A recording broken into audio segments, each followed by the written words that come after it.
My name is Charlotte Steele. I'm the lead garden educator at Phyllis Wheatley Community School with the Edible Schoolyard, New Orleans. My name is Jay Madden. Kids call me Chef Jay.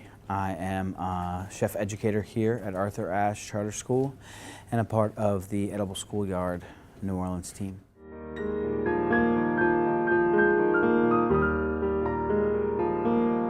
I oversee the program so that our teaching team of 17 and our garden team of 5 and our development team of 3, that our whole ESY team has support through the lens of someone that can really see the way that the program is shaped across all of our schools. So Edible Schoolyards is at 4 different schools in New Orleans that are a part of the First Line school system.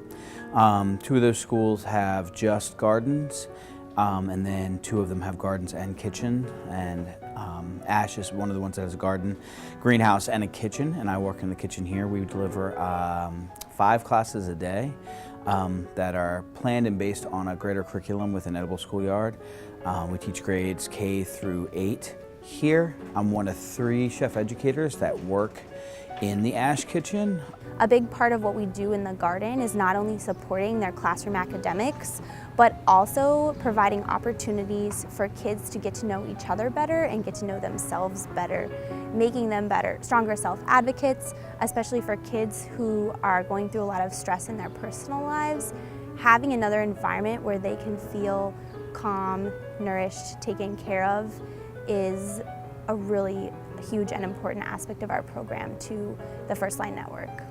When we start working with kindergartners, we introduce them to what it means to just get to be outside and to love the tiny things in the world, and I mean that literally and figuratively, where they a lot of our students live in the city, or most of them live in neighborhoods that you don't necessarily have a lot of nature around you, and so it might be their first time getting to really put their hands in the soil and get to play with a worm and to be around bees. Our gardens here, being in the middle of a city, have a certain kind of oasis and mysterious and magical feeling. I see that as a huge advantage to our students who are living in the surrounding community where there are not a lot of trees.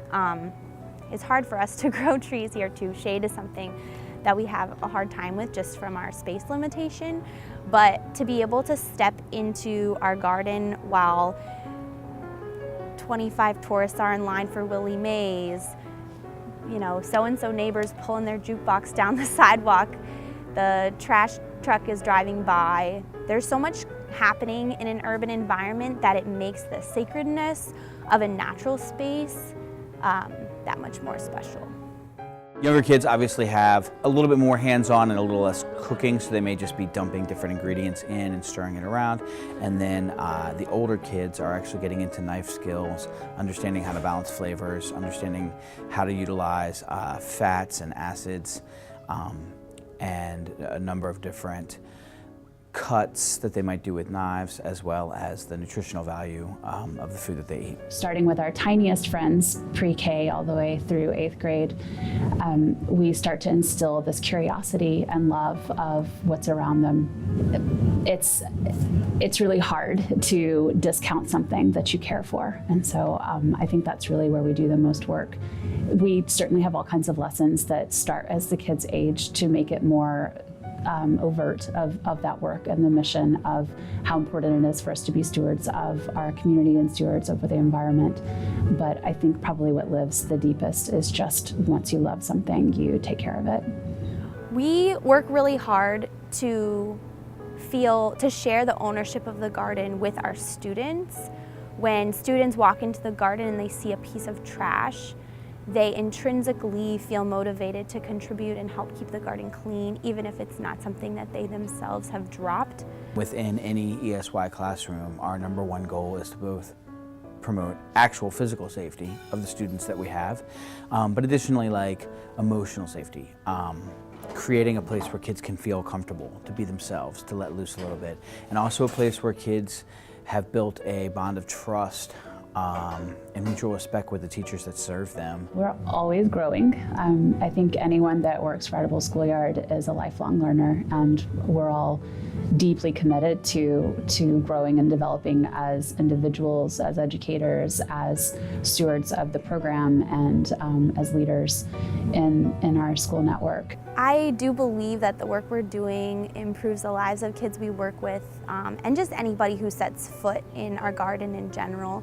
The amount of joy that takes place in a school garden or a school kitchen is such a special kind of joy, because it's the combination of pride, of sharing, and of sheer delight, and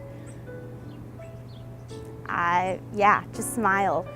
It's amazing when you stop and think that there are how many schools there are in this city, how many cities there are in this country, just how many schools there are in this country, and how few of them would have a kitchen serving kindergartners and serving first graders and fourth graders. And when I think about it, it just kind of blows my mind. I feel like, I don't know, it's like big shoes to fill. You know, like I get to work for this program, I get to do this wonderful work every day, I get to see these kids every day, and I get to see basically, you know, what they accomplish themselves and what we can accomplish as a program. I mean, it's good work, it's necessary work. Edible Schoolyards is it's just a beautiful thing, man. It's a good thing to be a part of.